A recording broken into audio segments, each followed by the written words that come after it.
Okay, a bit of a change of plan from the syllabus here. For this week, we're going to do a leadership communication slide presentation. That's this one, and another one on ethics. There will be a discussion board post on communication, but then there will be a second discussion board with an ethics assignment, sort of a paper that I'm going to have you submit as a post. The assignment is pretty well spelled out. It should refer to the theories in the ethics slide presentation, which is next. And that will be a 12-point assignment. So I'm giving you an extra couple of days to do it. And I will take I'll take some of those points and take them from the final. So the final will be worth a little less, and that assignment will be more. I have to do that assignment because it's a required program learning objective assessment. So we'll get it done that way. Anyway, here's leadership communications. Some of you have mentioned that communication is very important, and I want to buttress that point with some of these juicy quotes. I love the idea that Epictetus said that we have 2 ears and 1 mouth, so we can listen twice as much as we speak, because active listening is a very important part of communication.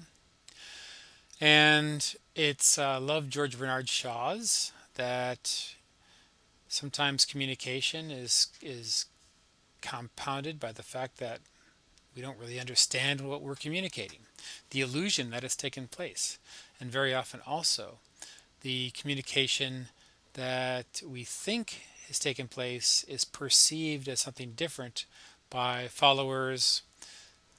So needless to say, communication is a big part of leadership, and I want you to, well, let's think about it a little bit. The readings this week are all from Phillips, chapters 13, 14, and 15. The first one, chapter 13, is on the art of public speaking. And the emphasis here is Lincoln prepared his public speeches very, very meticulously. He was able to visualize how the words would come out. He was able to connect in his visualization with the emotions of his followers.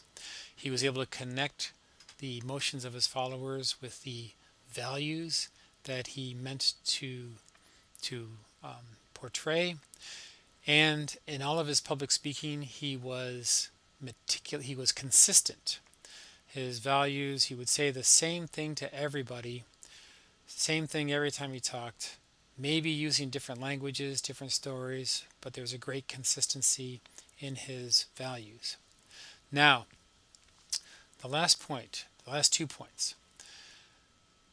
Lincoln was able to speak in 2 different levels, at least 2 different levels, and probably as many different levels as there were audiences. But in very plain language and maybe a very academic or scholarly way, he could communicate his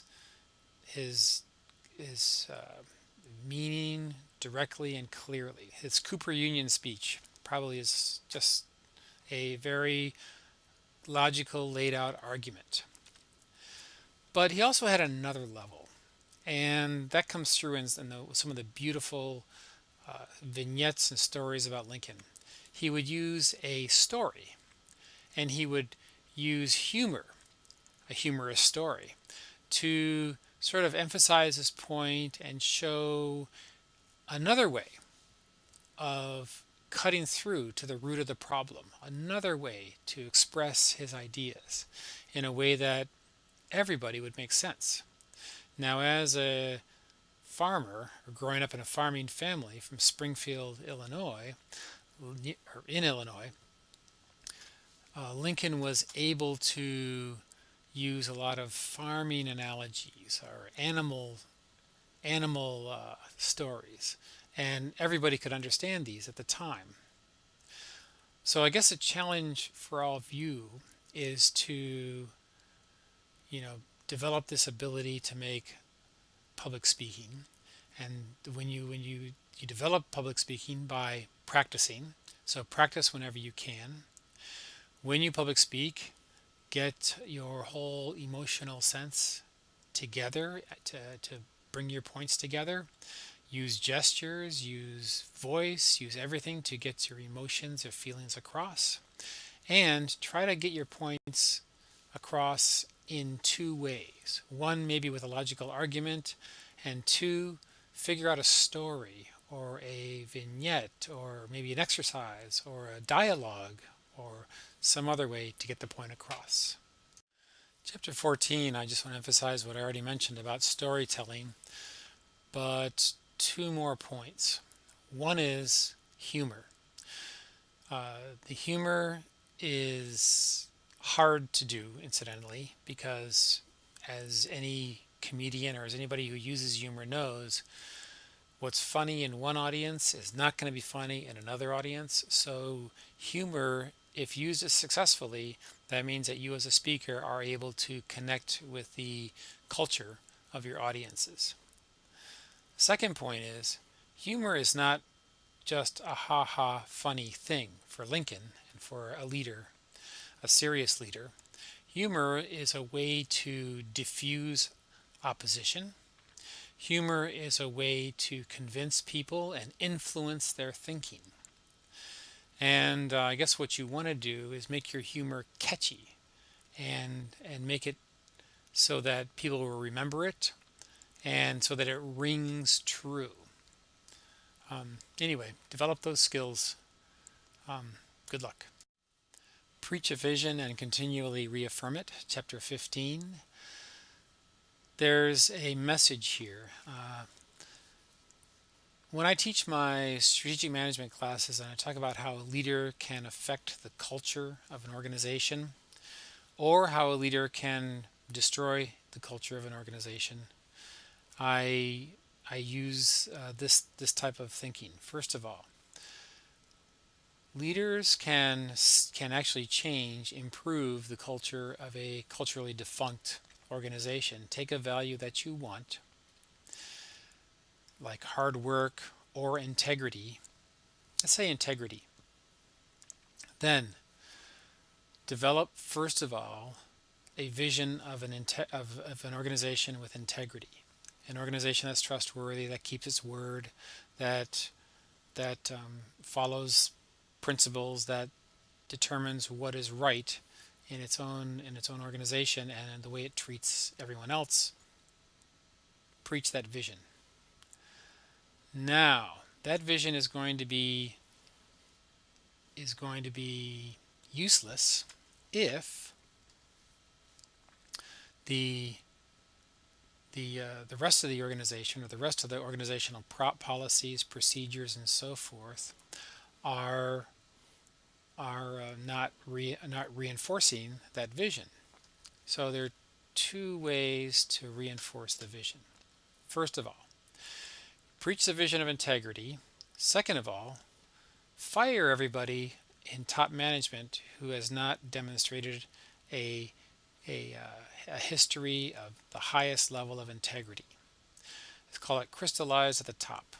Make sure that the people leading your organization are absolutely exhibit the highest level of integrity. If that were not true, then your preachings will be useless. The second thing you do is in all of your organizational procedures and all of your policies, integrity is reflected. And a good example would be promotion policies. In promotion decisions, executives must exhibit highest levels of integrity. If they don't, they should not get promoted. And once you start promoting executives who have low integrity but maybe have high energy or generate lots of earnings or do lots of other good stuff, then what you're telling your organization is integrity doesn't matter, energy does, or getting lots of sales does, or something like that.